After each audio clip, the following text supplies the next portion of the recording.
ekitiibwa n'ettendo biddweyo Mukama Katonda nsobosezza okuvvuunuka embeera eno era okuva ng'ennaku z'omwezi 29 sajjala eyo yabeerawo mbadde mu process ya kuddamu recovery process.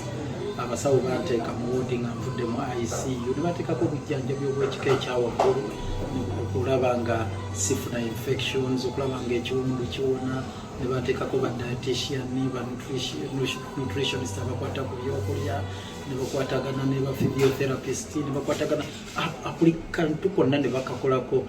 Era mu kaseera kano mpuliranga mpulira ndi stable era ndowooza n'akasusu mukalaba kagenze kaddawo. Ndi musanyufu nti basazeewo ne baŋŋamba nti hakati oli mu mbeera esobola okuddeeka era osobola kulinnya bulungi ennyonyi, ne bampa ne certificate of fitness to fly.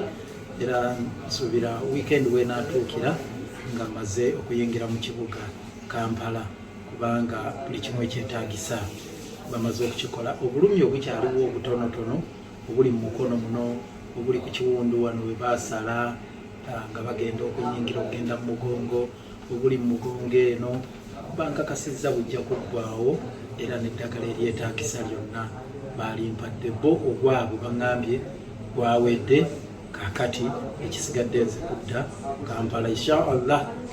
Nsuubira bwenaatuukira ku weekend nga tuli bataka mu kibuga Kampala. Mukama bankumire Ssaabasajja Kabaka wange.